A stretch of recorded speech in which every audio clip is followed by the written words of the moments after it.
मधेपुरा लोकसभा कहा जाता है कि मधेपुरा को यादव लैंड कहते हैं। एक और कहावत रहा बड़ा प्रचलित वहां का कि रोम पोप का और मधेपुरा गोप का। लेकिन क्या जमीन पर यह समीकरण सही है? क्या 2009 के परिसीमन के बाद स्थितियां बदल गई और क्यों वहां से बीजेपी फतह करती रही है? अगर यादव लैंड है तो यादवों के तो एकमात्र सर्वमान्य नेता लालू प्रसाद यादव है। इसके बावजूद क्यों वहां से दिनेश चंद्र यादव जो है वो चुनाव जीतते रहे हैं?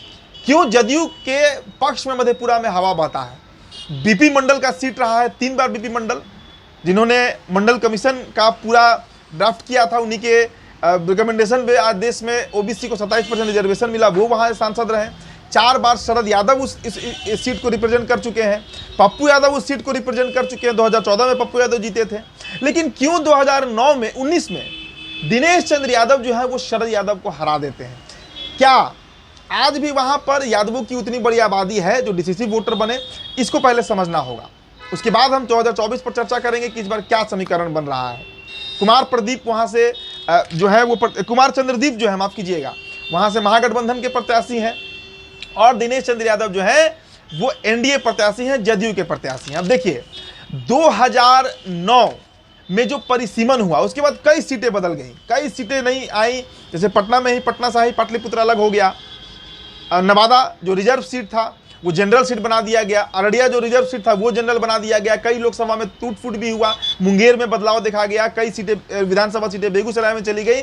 उसी तरीके से मधेपुरा में भी बड़ा बदलाव देखने को मिला। देखिए 2009 के पहले तक मधेपुरा में जो सहरसा लोकसभा सीट होता था उसे सुपौल में बदल दिया गया और जो यादव बाहुल इलाका था वो सुपौल में चला गया। तो 2009 के पहले जिस मधेपुरा में अकेले 40% यादव होते थे, आज उस मधेपुरा में 24 से 25% के आसपास यादव बचे हुए हैं। उनकी आबादी कम नहीं हुई बल्कि समीकरण बदल दिया गया। सीट को तोड़ने के बाद कई ऐसे इलाका है जो चला गया सुपौल में। इसीलिए समीकरण वहां पर 2009 के बाद जो है वो बदलते चला गया। 2014 में पप्पू यादव जीते, अपने चेहरे पर जीते। आरजेडी में उनका एक अपना ग्रिप मधेपुरा में रहा है इसलिए जीते। लेकिन 19 में जैसे ही वहां से शरद यादव उतरे उनके सामने दिनेश चंद्र यादव उस सीट को जीत गए। पारंपरिक रूप से भी वो सीट यादव ही जीतते रहे हैं। अब देखिए वहां से 4 बार बीजेपी, 4 बार कांग्रेस और 3 बार नोट कीजिएगा जदयू जीतते रही है।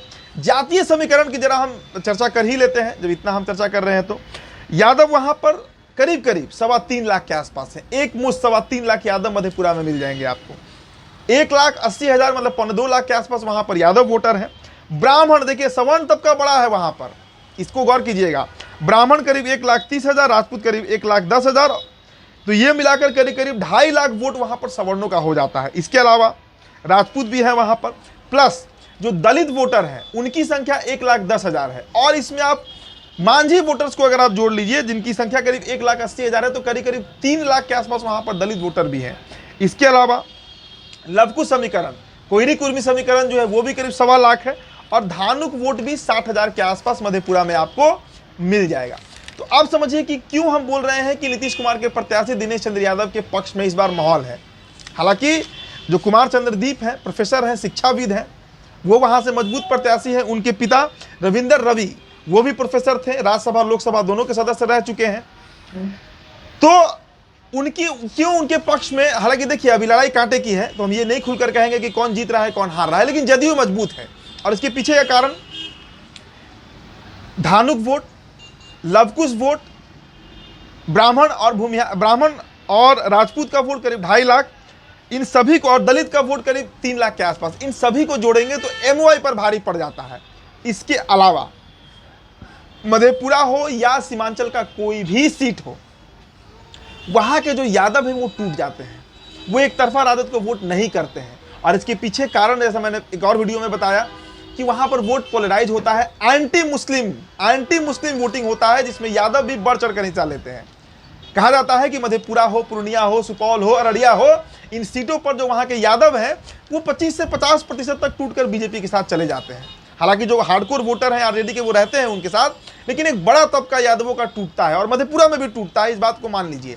मधेपुरा के यादव नीतीश के साथ अलाइन करते हैं, बीजेपी के साथ जुड़ जाते हैं, क्योंकि उन्हें इस बात का हमेशा डर रहता है कि कहीं वहां पर मुस्लिम आगे ना निकल जाए। ये पूरे सीमांचल की कहानी है, पूरे कोसी सीमांचल की कहानी है। हमने अररिया के इस विषय में भी इस बात की चर्चा की थी कि मुस्लिम क्यों नहीं वहां जीत पाता है।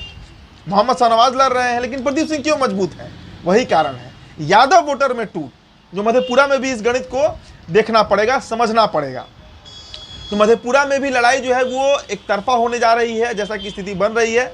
नीतीश कुमार अपना पूरा दमखम झोंके हुए हैं, बीजेपी भी वहां पर दमखम झोंकी हुई है, और दिनेश चंद्र यादव का छवि भी कोई, देखिए सांसद रहे हैं, 2019 में जीते हैं, तो कोई बड़ा एंटी इनकम्बेंसी उनके खिलाफ नहीं है।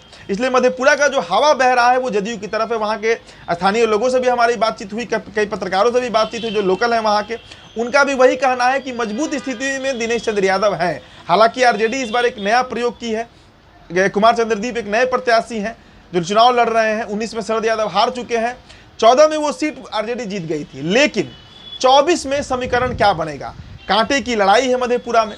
तो ऐसी स्थिति में नीतीश कुमार के जो प्रत्याशी हैं वो भी दमखम झोंके हुए हैं और तेजस्वी यादव का भी कैंपेनिंग चल ही रहा है। तो जाति समीकरण आपने समझा, अकेले 3.25 लाख यादव प्लस 1,80,000 मुस्लिम, ये एकमात्र वोट है जो आरजेडी के साथ जाएगा। उसमें भी यादव में सेंधमारी की पूरी संभावना है।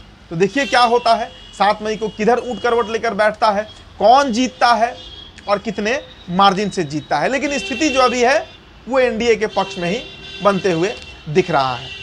फिलहाल इस चर्चा में इतना ही। मेरा नाम उदित तारण है, बहुत बहुत शुक्रिया।